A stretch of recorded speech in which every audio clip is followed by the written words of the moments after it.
We welcome you to Lubbock, Texas to tip off our Saturday showcase presented by 5 Hour Energy. A Big 12 battle between the Texas Tech Red Raiders taking on the Kansas State Wildcats. We're expecting a sellout crowd here in Lubbock for good reason. These two teams both made the Elite Eight a year ago. Those tournament runs on the back of some terrific defense, and they've carried those strong defensive performances into this season. Both teams in the top 10 in scoring defense. We are so glad to have you in here today for a Big 12 battle alongside Reed Geddes. I'm Jay Alter, and Reed, when you look at these two teams, the offensive numbers, they are going to be at a premium today. So who do you expect to take over on that side of the court? It's going to be Jarrett Culver. And listen, this is a kid that... So, Brooke, the big question here, this Pittsburgh team with the lead in the second half in front of what is a phenomenal crowd tonight. How does this young team under first-year head coach Jeff Capel keep their composure down the stretch? Well, they can't foul, and that's what they've been doing to put Iowa on line. And this Iowa team is so good, best in the country at getting to the free throw line. So Pitt dealing with some of that foul trouble, and what we're seeing in the second half is him starting to turn the ball over a little bit by little bit. Jeff Capel telling his guys, keep the ball moving. That will eliminate some of those turnovers. But you know what? Iowa's just a good team. This is where their veteran presence, where their inside presence is going to make the difference. Crowd continuing to impact this game. 0 for 2 from the line. Bear again. How about it? And Iowa goes in front. Back-to-back threes for Nick Bear. Timeout, Pittsburgh.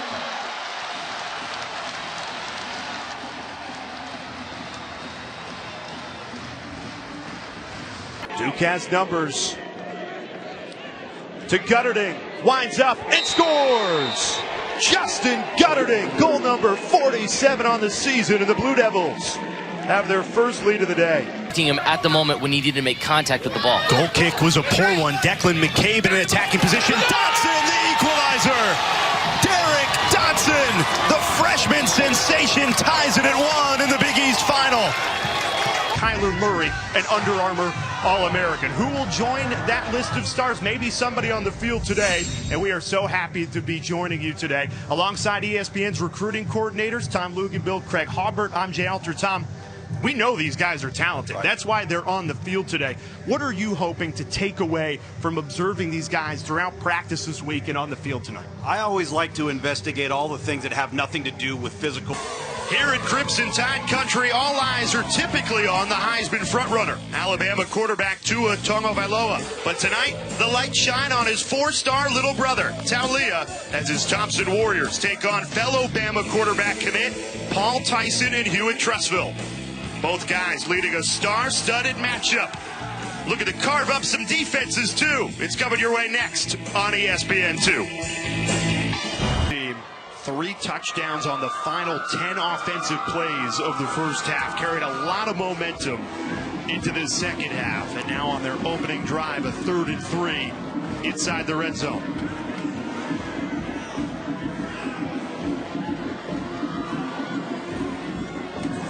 They go right back to the run game. Shadrick Bird shedding tacklers and bulldozing into the end zone.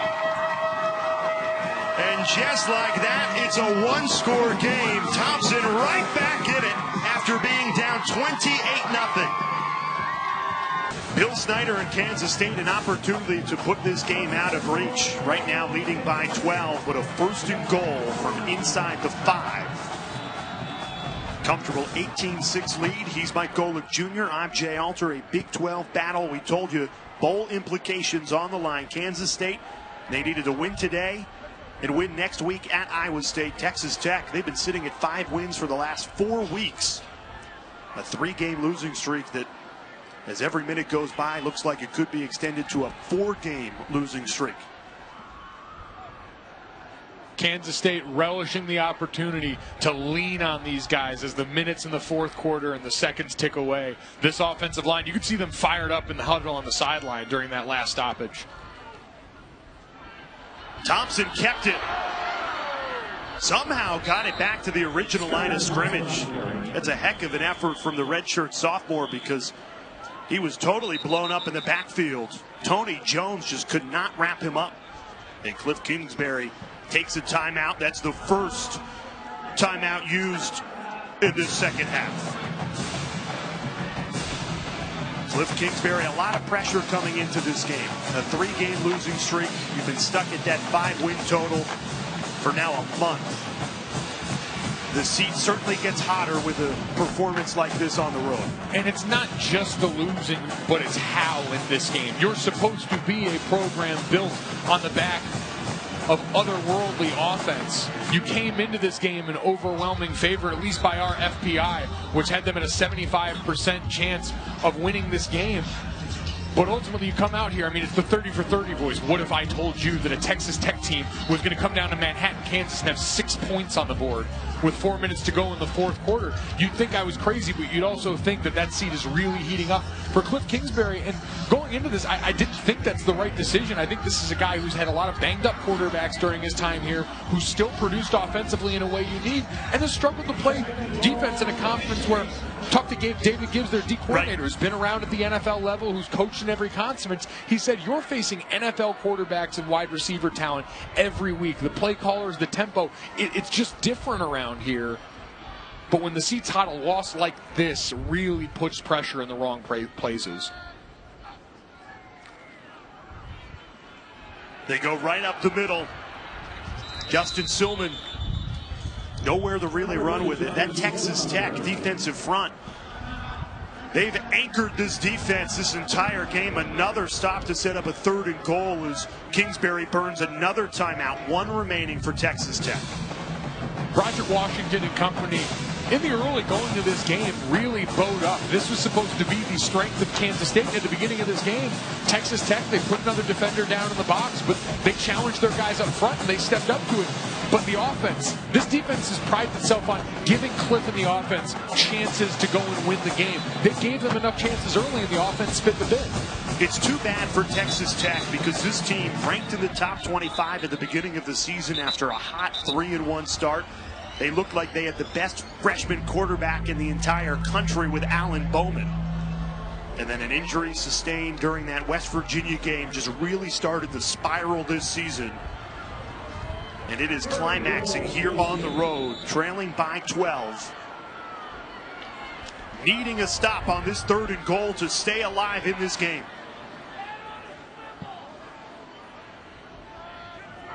From the 5-yard line, Thompson, he's going to throw it. Dalton Reisner into the end zone. The 3-time captain closes out a Kansas State win.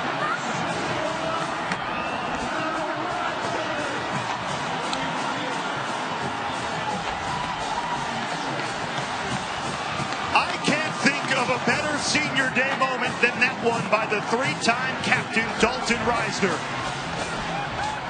Jay, when every fat kid is born, we're born with a dream. Play is under further review.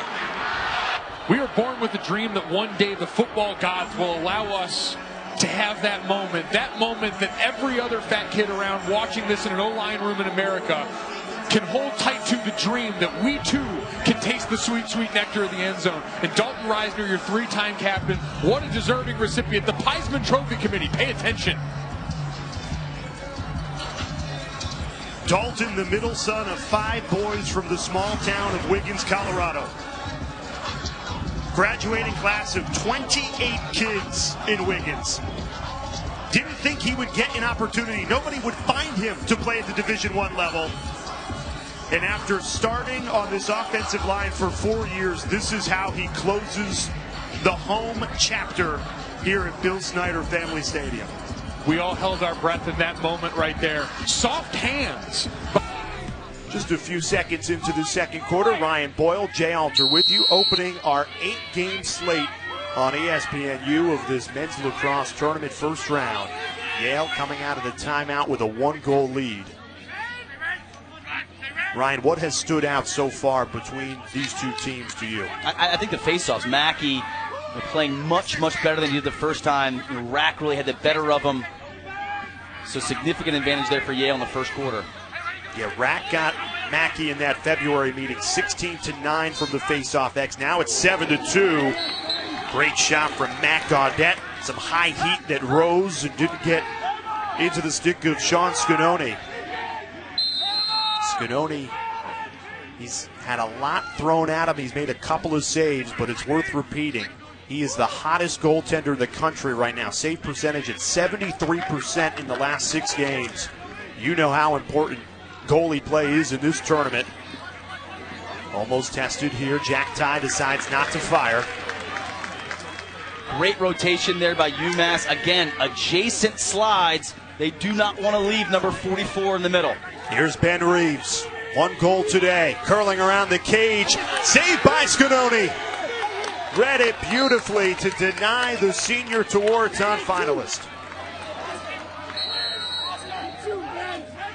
Scanoni, big guy, takes up a lot of the cage, but underrated hands. Very quick, very explosive. Reeves says, I'll try this again. This time passes off. Back to Jack Tighe. Junior's got 30 goals to his name this season. Joe Sessa cut off.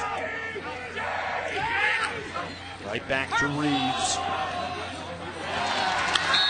Classic case of thought about the shot before he had the catch. John Dana jealous, a turnover. But I think so far UMass defensively is doing a pretty good job on Reeves. You saw Marino help there. Philpott earlier. They want to get the ball out of his stick, make him into a feeder. UMass sloppy on their side of the ball, and Jack Starr can break quickly if he wants to, the freshman goalkeeper for Yale. Watch out from behind. Ball's loose. We're tied at 4. Chris Connolly, a scoop and score. Jack Starr, the Yale goalkeeper, just did not see him coming like a quarterback in the pocket. Hit from the blind side. Connolly got a foot on the floor and just not much room. Chris Beard urging this Texas Tech sellout crowd into the game. The lead is dwindled to 9. Here's Moretti, the sophomore from Italy. Over to Culver, fellow sophomore. One-on-one with Barry Brown. Takes him on the drive. Culver. That is why Jared Culver is in the Big 12 Player of the Year conversation. Well, can you play any better defense than Barry Brown just played? Nope. Snead keeps it alive for the Wildcats. The hustle from both of these teams has been outstanding throughout. Snead dumps it off. McCall, a lot of contact. Nothing called, gets the basket anyway. Well, only the second touch of the game for May Ween. He touched it early on, had a turnover. Just the second time he's touched the ball. They need to get McCall Mayween more active in this game. His career high came against Kansas, 29 points, but he's yet to be as consistent as they want. Got it done on the defensive end of the floor there. Yeah, that looked ugly, but that was a good no call. As the officials would say, no call correct. Snead dumps it off to McCall Mayween again. Charge before the basket. Wave it off. You cannot over-penetrate against Texas Tech. When you get to the paint, jump stop. Don't pass and keep floating. If you do, you're going to run somebody over. There's the charge, which canceled out the McCall Mayween basket. The junior, he's got a great story. Born in a refugee camp in Cairo, Egypt, his family was seeking escape from war-torn South Sudan. The parents of Mayween finally settled in Salt Lake City, Utah. He said he felt like he grew up American, but he didn't have the citizenship, so he took it on himself to study up. And this fall, he passed the test, just became a U.S. citizen, and that's something he's really proud of.